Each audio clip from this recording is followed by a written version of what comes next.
Welcome to another episode of The Evaluation Couch, the podcast where we talk about career growth and the field of evaluation.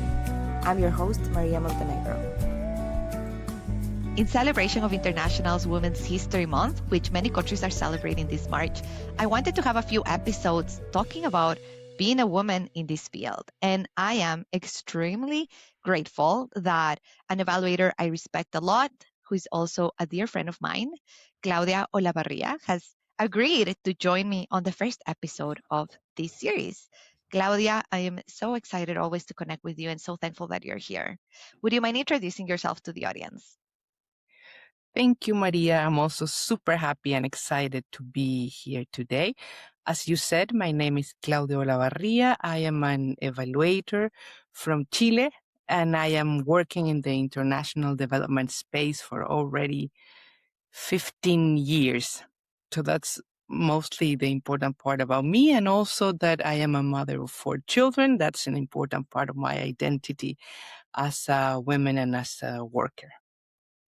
Thank you so much, Claudia. And I'm so excited for our conversation and to talk about feminist evaluation, being a woman in this field, because that is a topic that you have talked a lot about over the last few years. And I can't wait to learn from you and just get to know you a little bit better.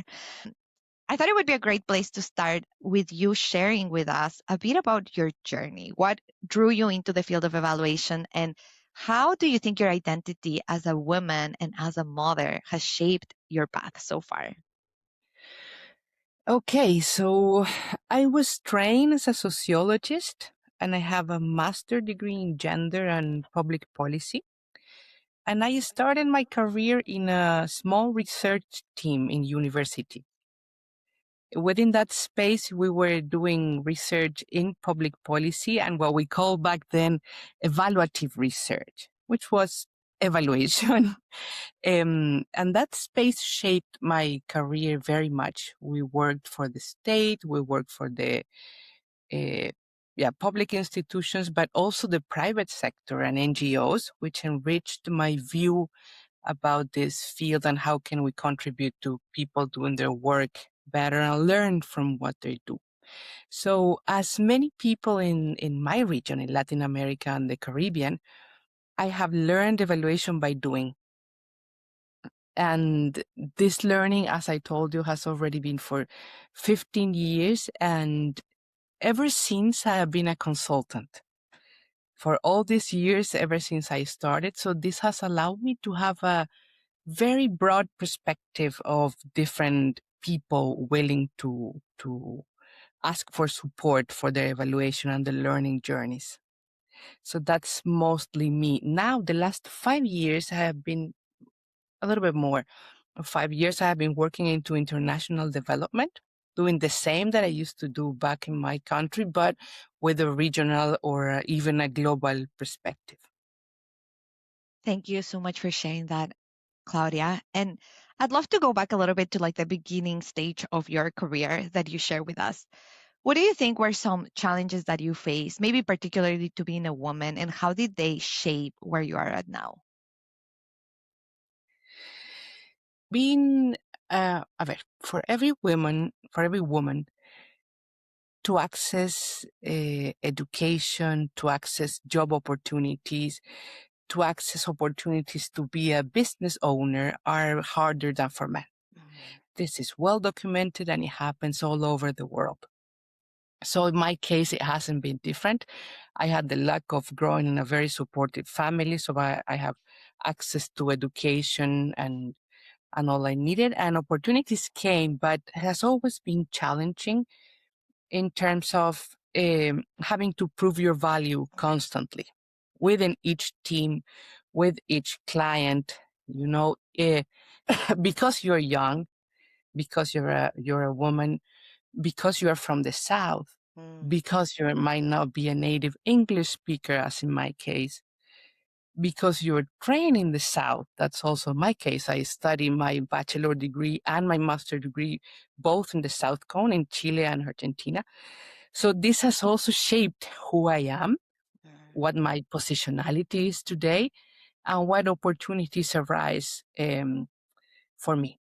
So I've been lucky and I cannot deny that, but there are challenges, there are extra challenges for being a woman, and especially for women that come, for example, from indigenous backgrounds or that live in rural spaces, among many others. When I finished university, in the last year of university, I got pregnant, and I was an autonomous mother ever since then for around 5 years.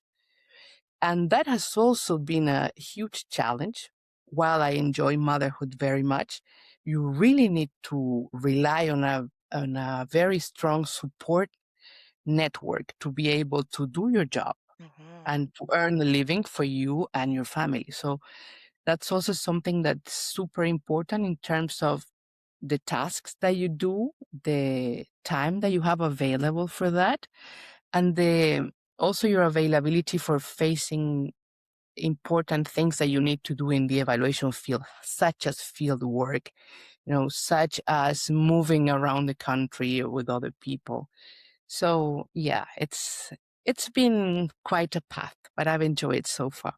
How do you think that influenced the opportunities that were available to you? How did you manage to navigate your career with all the complexities of the things you needed to prove while also balancing your responsibilities as a single mother? Well, it's been quite fun. I had, as I told you, I've had a very supportive family, so I could really rely on them. And I think that's one of the reasons of which I could develop my career as I have so far. Same with my team. That team that I told you I was working with in university was a very supportive team. So sometimes we would go to the field with my baby and we would share, care work. I have taken my children, now I have 4 of them, to the field many times. I know this also shapes how you relate with people, how you understand the realities that other people have. So I think support has been the main part. And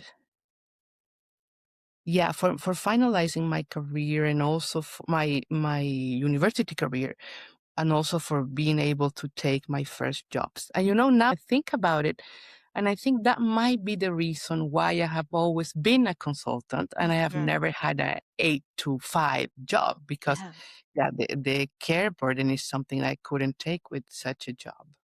Definitely. That is so interesting. I love the idea of you going into the field with your kids, sharing that caring responsibility and having supportive environments that um, did that for you. I think that is so amazing. I often reflect on that saying of like it takes a village to raise For the sure. new generations. And it's so true. I love that. Claudia, something I have respected and really admired about you since I've met you is that, and it sounds like it's been an ongoing thing throughout your career, but I know that right now you are the primary breadwinner in your family. And how has that shaped your perspectives on work, on family, and on purpose? Was it 8 years ago? No, 10 years ago already, when I gathered with my current partner and we decided to form a family. We both were working. He's an engineer, and he was working in an office while I was doing my consultancy job. That's very time consuming, as you know. And we, yes, very, very close by, just a few months after, we noticed that the model wouldn't work. This conciliation between family life and personal life and work life is really difficult. I might even say it's not possible to do, because you're not truly allowed to perform with excellence both roles. So you either are a bad mother and a good worker, or you are a bad worker and a good mother, or you're just a decent performance in both of these roles. So this is the reason why me and my partner decided that one of us would dedicate to the all the caregiving responsibilities that we have with our children and our parents, and even our community members. So he was generous enough to say I could keep developing my career while he would stay at home for a couple of years. And then the pandemic came in, and then we just got stuck at home for 2 years. And actually, until the current days, we have the same model because it has been working very well. We used to live in a medium-sized city where education for our kids was available in a quite a nice environment, but we took much time driving them around, and all that it takes to support children in their development. And now a year ago, we have moved to a small sized city by the sea. So now that we're here, I think we have reflected a lot about what you're saying in purpose and family life. The world is getting very scary out there. So we're very happy to be kind of isolated here. And we have time and more energy to enjoy simple things in life. And this is because we've made the decisions of prioritizing my consultancy career and supporting our children as a first priority for now. We don't know what the future is bringing. Thank you so much for sharing a view into your personal life, Claudia. Like I said, I have been an admirer of this aspect of your life for a long time.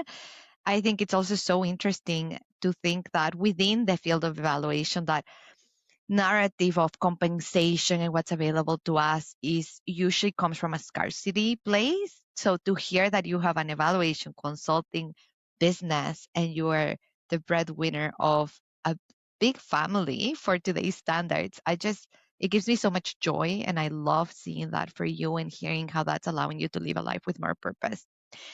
I do have a question, being Latin myself, about how has this been, what has been the reaction you have faced? Because Latin America is quite a conservative place, and the arrangement you have is probably not common.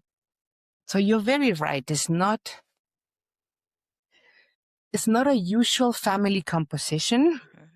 And it's surprising for many people. And people don't always keep their opinions for themselves. Sometimes they just tell yeah, but why did you decide this? So it's funny because in the city where we live now, that's a very small city.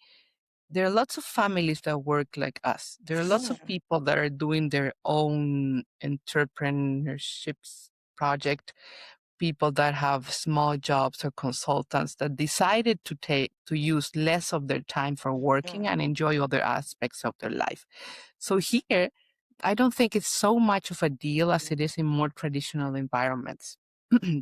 But nowadays, I would say in the last 5 years, I think this model is more current than it used to be, in which the mother works and the father takes care of the children or whoever needs to be taken care of in each family. And I think the pandemic did a lot towards this, because the different types of working environments and the different models in which workplace take form give you different opportunities. My partner used to work in an office. So if we had decided that he would work and I would be the caregiver, he would just not ever see our children. We would not be able to move or change to another city, among other things. So I think that the pandemic started or gave us a first opportunity to think about what was the best model for each family to be able to survive back then and to earn your living nowadays. But it takes some reflection, some work, and some generosity also to think about it, because as many women have faced during generations, not being able to follow your career and your dreams and to put the time and effort that you want into that shapes who you are, shapes who you would be, and it also shapes the living conditions that you will have when you grow older. We talk about important it is, how nice it is to be a consultant, and it is super nice, but it's also quite uncertain, because there are some times where you have lots of work, and there are other times where there's just no work available. So this means that you also need to think about what risks are there. How would you face important things that do happen in life, like when you get sick, when someone from your family gets sick, when you need, I don't know, suddenly something happens and you need big amounts of money to cover. So all of that is not the same. When you ask for a loan in the bank, for example, it's not the same if you're an independent consultant or if you are someone that works in a big organization that would pay your salary from one month to another. So it is nice, but it's also got its difficulties. And again, as I told you before, when you're a caregiver, when you're a parent, or when you're responsible of a family, you really need to let go expectations and see what is feasible to do, what would keep you happy and healthy, and just stick to there and live your own life. You cannot really be caring too much about other people's expectations, neither regarding your personal life, neither regarding your work and personal life balance, because it would just drive you crazy, or at least that's my experience. Definitely. And I think you touched on something important there around how many women for decades, really throughout like the entire history, have had to give up their careers in order to play the roles of caregivers, whether that's their kids or people in their lives that need to be cared for. So what I love about your story and what you're sharing with us is that that wasn't the assumption that had to happen in your case, and that there's more and more families that are adopting these different arrangements. And you mentioned that it has an impact on like who you are as your identity as a woman, what opportunities are available for you, financial and non-financial. I think it also really shapes our field because it determines how many women are and are not part of our evaluation community. And that's the next thing I would like to hear your thoughts on is, what do you think are the unique strengths and the unique perspectives that women bring into our field of evaluation? Okay, this is a very nice question. I think currently, and unfortunately, due to difficulties and restrictions in the labor force and in the work market, many women have to leave their paid jobs and stay at home to take care. So I think this is a very sensitive issue these days. And I just want to start acknowledging how there are many, many smart, talented, very well trained women that are part of this field that are making great contributions to the field. And these contributions are technical contributions in terms of knowledge and evidence production, in terms of leadership, and this comes from their own experience, their professional experience, but also the life experience that shapes the way we see the world.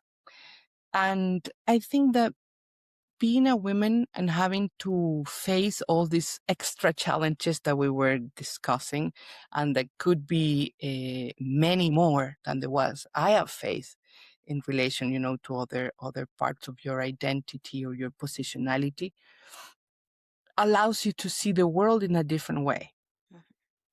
And this allows you to understand other points of views, other knowledge systems with a more open heart, if you want me to say that. I'm not saying everyone is the same, but in my experience, I have seen lots of sensitivity from women that go to the field towards the reality that they see there. And I think that shapes the way of how female leadership is, the way on how we work with our teams, the way in how we relate and understand how people feel about change, what people fear from the future, what people's dreams are. And I think that's a superpower that you can see among many, many of us that are out there in the field. And as I said, it has been shaped through experience and through feeling what being left in some opportunities or some spaces could feel like.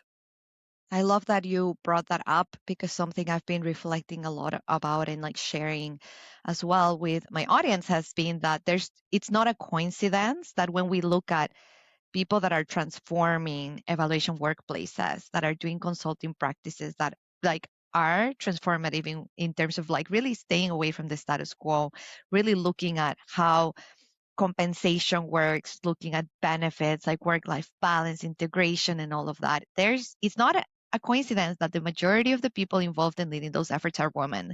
It's a reflection of our lived experience and knowing that the systems are not currently working for the diversity in our field. And at least something I've really enjoyed of the Evaluation Couch is having the opportunity to learn and connect and highlight those efforts, which we did last year to celebrate International Women's Day and Month. And I really encourage the listeners to hear from that series and amazing leaders transforming evaluation workplaces. Um, but yeah, I 100% agree with you. When I look at our field and our future, that's one of the things where I gain a lot of hope, is seeing more and more women rising to shaping not only evaluation practice, but also evaluation workplaces. And as you and I know, like that's not the status quo yet. We've all had experiences where we've had to carry the expectations of being a woman in this field. I'm wondering, Claudia, if you've had any experiences where being a woman has impacted either how your work has been received or collaborations with the teams that you've worked on. Well, yes, of course, but I wanted to highlight two. One is the one I was telling you before, those times when I have to take my family to do field work. And that has been, for example, I did an evaluation of a program here in Chile that's aimed to opening sustainable livelihood opportunities for women.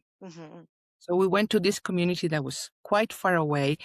Mapuche women were working with chicken. I don't know how you say gallina in English. Please help me, Maria. Gallina es chicken. Yeah, but Sí, a ver, chicken es pollo, gallina es... Déjame ver. Well, let's leave it in chicken while we look for the word. But they had all this new business, Hen. the new business breeding hens and quite in a quite isolated place in the Andes. So I had to go there and I had to take my family because I could not leave my little kids there. So I got to the place and they had all this prepared for me because the evaluator was coming and they were quite scared, that why was I going to ask them how their relation would be. So what we did is that they also had their kids around there because they also didn't have anyone to leave them with. So the kids would be playing there in the side. And while we were discussing, so that helps you very much relate to the situation of the other person, understand that she has probably the dreams that are shared with you, the challenges that she faces, even with their very different realities. We have something super important in common, that we are mothers and that we are willing to look for our children and hopefully make the most out of their experience in this world. So that very simple act of sharing with them in a different space, in a different role, I think helps you a lot to better understand how they live and where do they want to get in the future. And this is very important. I will just be very short on this because it's something I always speak about. Once you come back to the institution and tell them, these women want to have time to spend with their children while they have enough income to be able to be safe and their children to have everything that they need, but they do not want their business to grow into a big firm in which they would not be able to manage it or would not be able to have the time available. Everyone looks at you like, what are you talking about? How come they do not want to be rich and have? thousands of hands and have a huge business. So these spaces just allow you to understand, to understand their life and their dreams, and to be able to share it with others that are not always very familiar or sensitized with these views, which is different worldviews, and the idea of uh, vivir bien, Yeah. of well-being, how indigenous people see, the development goals. Very beautiful example of how your lived experience really helps you do your work in a way that centers more the lives of those that are participating in the programs you're evaluating. I love that story. Okay, what's the second one? Yeah, the second one is not so happy, but Yeah. it's also got lots of learnings, and it's about working with others in a team when you're a consultant. Oh. In the last few years, I've had some important health issues that didn't allow me to work at the rhythm that I wish I would have. So I had, for example, a couple of experiences in which I could not deliver some of the products that I was committed with on time due to health reasons. Mhm. So, as I'm a consultant and I work in several things, I have different experiences towards this. I have colleagues that have been very, very supportive and that said, Claudia, we can think about a different way. We can support, we can go to the field and collect the data, and you can do the analysis afterwards at your own pace. And I have other colleagues that have not been so supportive, and I have said, yeah, I'm very sorry that you were sick, but we do need the products because we're committed to. So this lack of sensitivity in some people and understanding the situation, I think it's an important learning for everyone, and it's a learning that is not only about being a woman, but about uncertainty, about how you plan certain thing and you have a timeline, but life happens in the middle, and that means that many things can happen, and you need to be ready to be flexible, to amend the path, to take other roads, or to have someone that can support you. So the solution back then to that story was that I contacted a very trusted, talented, and generous colleague, a young evaluator that works with me, and she supported me all the way along. So we worked together on that. But I think it could have affected my recovering and everything just because of that pressure being constantly there. There is not one solution for this because organizations need their products and, contracts are there. But a learning that I have on that is that there should always be a plan B. Yeah. No, I commit to this, but if something happens, because it happens, this could be done in another way. And I think that's something fundamental to do because, at least in my case, not every woman have kids, but we all have a life and things happen all over. So my kids might get sick, but I might get sick too. That was what happened. I don't know, even things can happen in the environment. Right now we're living in war. Yeah. No one was expecting that. The pandemic happened. No one was expecting that. In my part of the world, we have earthquakes and all kind of natural disasters that might affect the way in which someone can deliver or work. So yeah, that's a big learning for team management.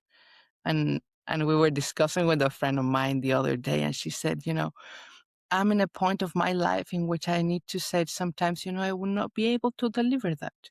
So, so I will not. I'm sorry. I just had to organize my priorities due to urgency, and I will not be able to do it now. Yeah.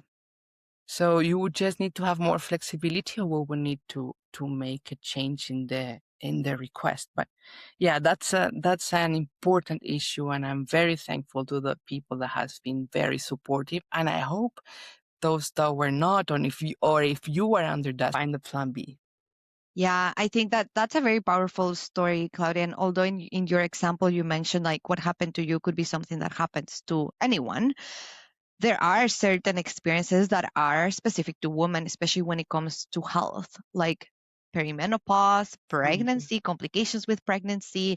So I like that you brought up that perspective of flexibility, of being adaptable, and really showing up for the fact that as evaluators, we're humans too. We have health, we have different needs, and how to set up our workplaces and expectations in a way that takes account of us as a whole rather than just us as people that produce reports and outputs. I think that's so important. Thank you for bringing that up. Claudia, I know one of your expertise and passions in life is feminist evaluation, and I would love for us to discuss a little bit about that specific area of work. Can you define for us, how do you explain what feminist evaluation is? Well, feminist evaluation, it's not one single approach. It's a way of seeing evaluation in which many approaches intersect in order to look at their own practice in a more responsive way. So responsive to many things. One and the most important thing is the rights of women and girls. So when you do feminist evaluation, you're always trying to understand how an intervention affects people differently because of their gender, with a specific focus on women and girls, because they are the ones that have been historically oppressed or left behind or have lacked opportunities. So that's mostly where the gaps are. But many other, regarding methods and how do we do evaluation, many other approaches are very well aligned and necessary in order to implement evaluation practices. So the attention in human rights is very important regarding the how do you look at things and what recommendations can you make. The attention to different cultures, and an intercultural point of view is also super important on how you approach different populations and how you understand what affects them in what terms and how change is conceived from their own worldviews. Another super important in terms of methods, another super important approach that makes a big part of feminist approaches is participation. So how do you invite people to be part, not only of the data collection, but of the very first idea of evaluation, what needs to be evaluated, why, and with whom, and how you're going to implement that is also a very big part of practicing feminist evaluation. And within this, I think if you put them all together, and a friend of mine has said that in a past conversation, feminist evaluation is good evaluation. It's good evaluation in terms of being that evaluation that, while putting a special eye on the rights of women and girls, make sure everyone's voices count, make sure you do extra efforts for those voices to be at the table, and not only as data sources, but also as people that are helping you understand how things happen, why do they happen, and how they could happen if things were done in a different way. So the word feminist now, it's being resisted very much. And that in terms of feminist epistemologies, but also in terms of everything that takes feminist. And I just want to highlight how being a feminist today is believing that women and girls should have the same rights than men and boys do under this action. So we do need to ensure those rights, to need to ensure the access to opportunities. And evaluation is a huge part of that. Because once we produce evidence and we do not look at these issues, you can just group of people that are the same and that have the same experiences, and that is not the way it is. So if you want to do your work better, you should look closer And feminist evaluation invites you to look closer into the lived experience of different people using an intersectional lens, which means you look at women, you look at girls, but you also look, at women that are racialized, at women that come from indigenous backgrounds, and women with disabilities, women from different class, from different castes, with different educational levels, among many other characteristics that shape the way in which we're positioned in the world and how we experience life day to day. So again, feminist evaluation is nothing more than good evaluation. And I hope everyone wants to look at this, understand it a little bit, and put it into practice, because I think nowadays what we need more is to have a feminist eye on how reality happens, and also to stimulate more feminist leadership that can get us out of where we are now, and hope again for a peaceful world. No. Definitely. And there's so many pieces there that you share that make up feminist evaluation. I love that but that thought of feminist evaluation is good evaluation, and how the examples you provided of how it is good evaluation. I've seen a tendency for organizations evaluators. I think everyone, like, they'll listen to something like this definition of feminist evaluation and say, that sounds really nice. And yeah, I can increase participation, I can increase intersectional analysis, and then it'll be a feminist evaluation. And I know from like everything I learned from you, and really the pioneers, the leaders that are pushing feminist evaluation forward, that that's not necessarily the case. It takes a lot more than that. For people that are interested in feminist evaluation, I'm going to put you on the spot a little bit. What would you say are the top 3 competencies that are needed to do feminist evaluation? Okay. I think, first of all, I want to say that many people are doing feminist evaluation while not using the level of feminist evaluation, and even not recognizing themselves as feminist practitioners. And we are, we have a colleague that's working into that, making a synthesis of evaluations that are feminist or considered feminist while not being explicitly feminist. So this is interesting, because you even might be working in feminist evaluation and you don't know. So regarding your question, Maria, and the 3 key competencies, I think first of all, you need to be responsive to context and complexity.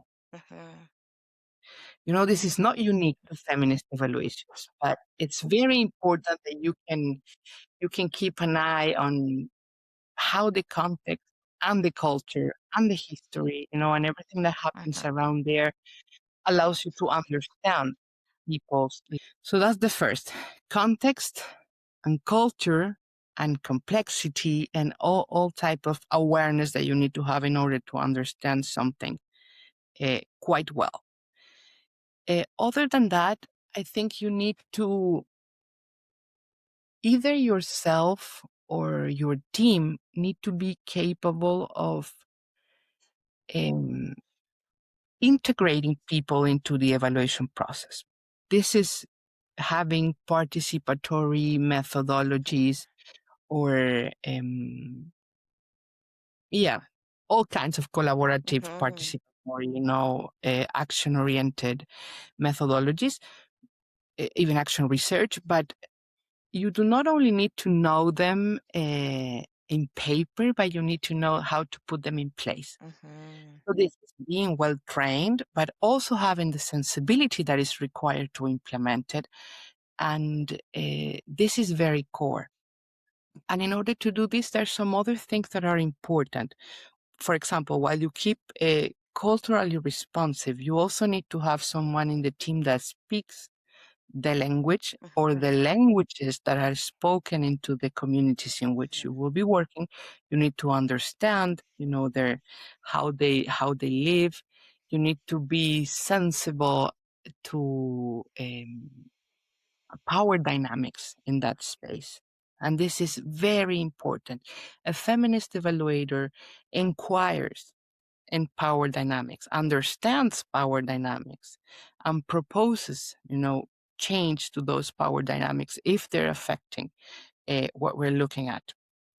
So understanding that it's an important part of the work. You can go and invite someone to participate, but if you're going to put them into risk, and if you're not going to find them in the space you're looking for, or if they'll be left by another leader, generally male, generally old, that wants to participate, then you will not reach the goals that you have of hearing are in order to understand, to have an appropriate process that help you understand better. But I think also there is a future oriented, if you allow me to frame it that way, set of competencies in which you should have a transformative aim within your work.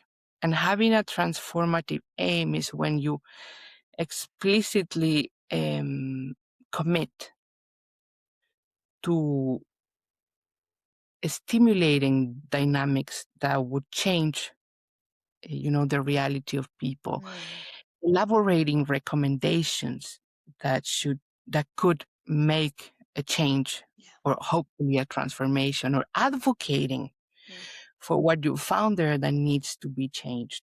And I am putting these two different paths because once you implement participatory processes, you do make changes.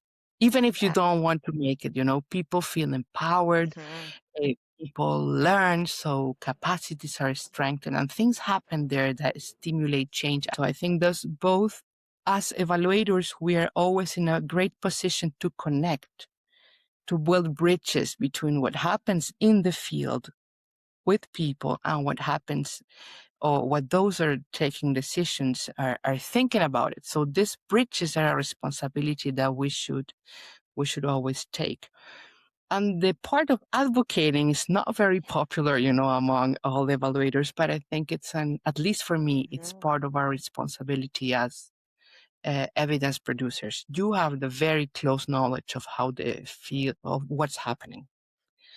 And you should at least make sure that the research you've made and the recommendations and the evidence you produce are available there for people to use it for their advocacy purposes. Yeah, understand it. And I love that. So I'm going to try to summarize some of the things that you mentioned for listeners that are interested in feminist evaluation. You mentioned that attention to the context and the culture, participatory approaches, not only in theory, but actually knowing how to implement processes to engage participation and engage people. And then you mentioned that aspect of cultural sensitivity to make sure that spaces are safe, that you're paying attention to culture and how it shows up in the evaluation process. Then you talked about that piece around creating the change, making explicit commitments to using evaluation as a transformative force. Did I capture everything? Yes, you did. Amazing. Thank you, Claudia. That was great. And I want to touch on that one you brought up about cultural sensitivity, creating safe spaces, because I can only imagine with the type of work that you do that you're holding space to sometimes very sensitive topics and lived experiences from people that can be challenging, that are challenging from them, but can be challenging to carry as well. And that concept of trauma among evaluators from our experience in our role is something that I've heard, and I'm also interested in learning. I think that the recognizing that as women and a woman doing feminist evaluation, you carry a lot of those professional expectations, that load that many times men don't. But you also carry a lot of emotional loads, right? From both being a woman, being an evaluator, doing this type of work. What has been your experience with this in your own work? Yeah, that's a very good question, Maria. The first thing I want to say is that evaluators that go to the field should be well trained on trauma-informed approaches. sometimes, and I just told you that it was important to be transformation oriented and to support communities through the transformation process. But it's also very important that we can adjust expectations and avoid making people with which we work think that we're going to change everything or change something and improve their life conditions. So when I go to the field, I'm always very clear on saying, I have done my work. I'm going to have a report. I am going to share the report with you, whether as the report in another format, but you're going to know what comes out of it. And I am going to send it to the people that need to know this. I am going to make sure they know about it, but the decision of what happens is not on me or not on my team. So everyone needs to be very well aware of this, because otherwise people feel that they've been used, as they have, unfortunately, many, many other times. So this said, regarding trauma, it's something that happens all the time when you go to the field. When you talk to people, even when you do not go as a researcher, if you ask someone how they're doing and they want to share something that is painful for them, even something that they've been victimized, they've been a victim of a crime or something like that, the evaluator or whoever receives those words need to be very well aware of what is it that they need to do. And this is something that we are responsible for doing. You cannot send a team of very enthusiastic young evaluators to the field not trained about this, because they might harm people. So there is a path that you need to follow, to derivation of things. There are things that you cannot say. There are things that you need to have consent for. You can always guide people. But it's important to be well trained and informed about what are the legal aspects, or, and all aspects regarding trauma. So first, training. Second, you need to be empathetic. As always, feminist evaluators need to be trained and good for that. But you also need to ensure that you do no harm to anyone. So this means, for example, that you invite people that are violent. You need to be very careful on who do you invite, if this is worth inviting, and if this might harm them, because it happens. And it has happened many times, so you need to be very responsible. And for that, you need to understand the context, understand the culture, and understand the power dynamics. And it's very unlikely that you would be able to understand all of that on your own. So it's important that you have a team member or someone from the reference group that's from the community that can help you understand this. You need to make a very close and deep analysis of these aspects before you plan, you invite, or you do.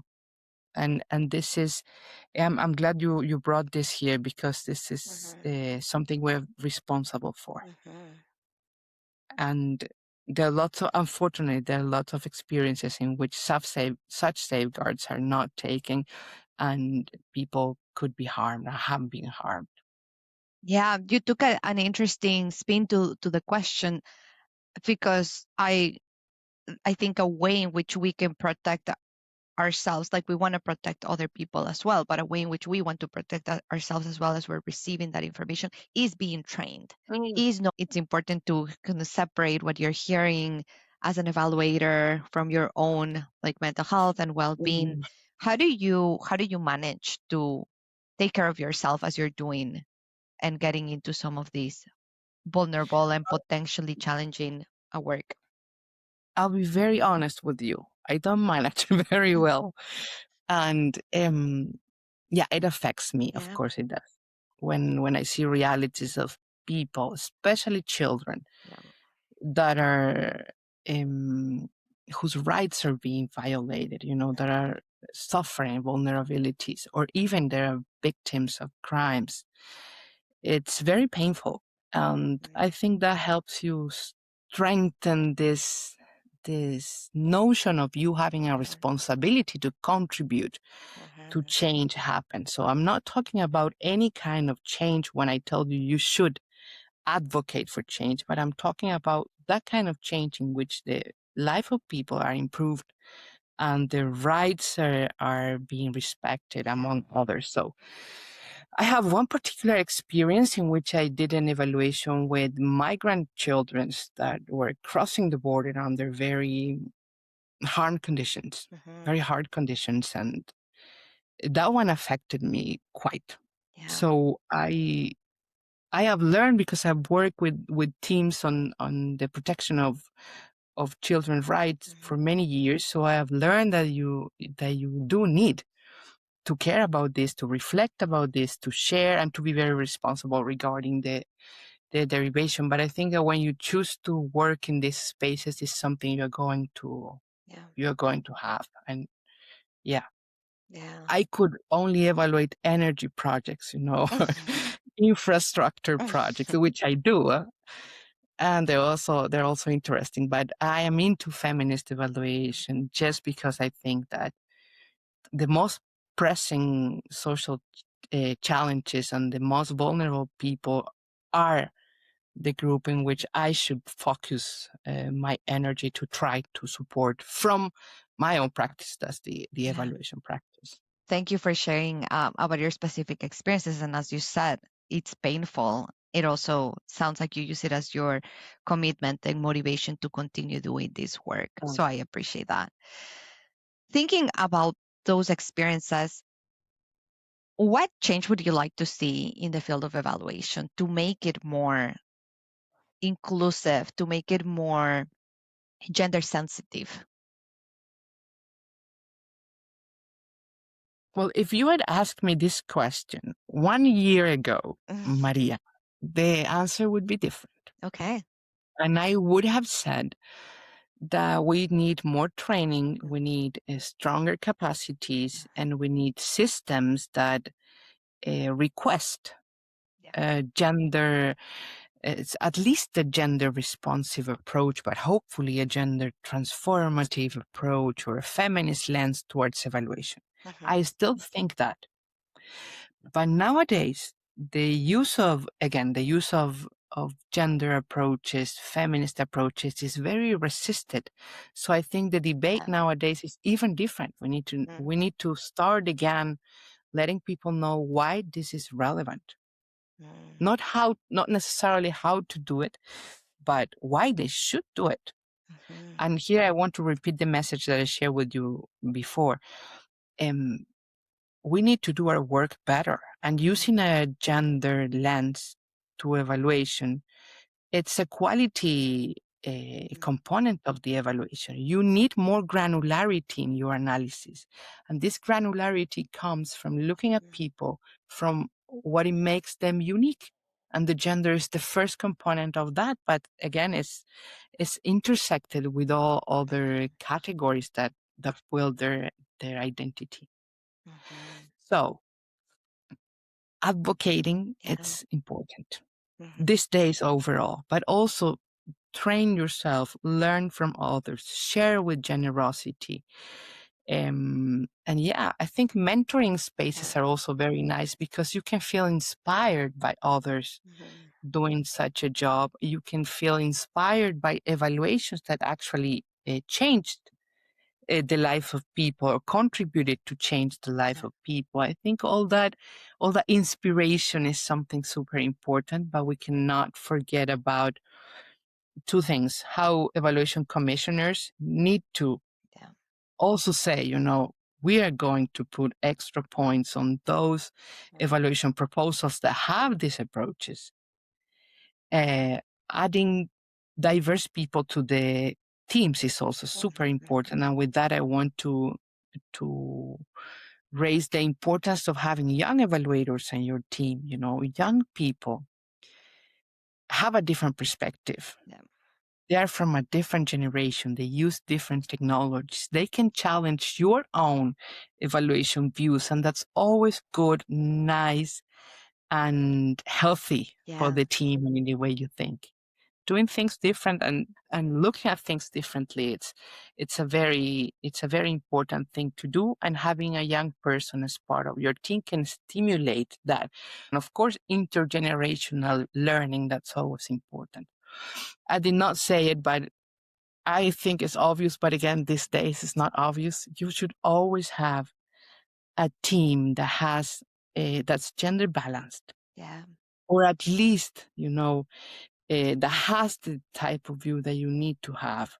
And when you have a woman in the team, let's hope that she's not only the analyst or the one that supports, but also the leader of the team, or strongly contributes in how the evaluation is understood. How do you formulate it? So let's give them a significant role, because again, as we discussed before, there are many smart, well-trained, and very competent female evaluators out there. Yeah. Thank you for bringing up, Claudia, your reflections on how your answer has changed. And I like that. We can't keep advocating for the same things when the conditions of our field have changed so much. So that emphasis on advocating, I personally would love to see evaluators doing this type of work, highlighting more how this specific approach led to different impacts. I think we can do a better job at that. And as you said, crossing that bridge with commissioners. So much there to unpack. Thank you so much, Claudia. As we wrap up this episode, would love to hear from you. What advice would you give to younger women that are stepping into this field? I think the first one is to keep up the good work and the energy and the willing to contribute to changing the world. I will never let that go, even if people, say that it's difficult, resources are needed, and the timeline, among others. So first, that keep dreaming big. Be aware that you can hold any position. We need more women contributing.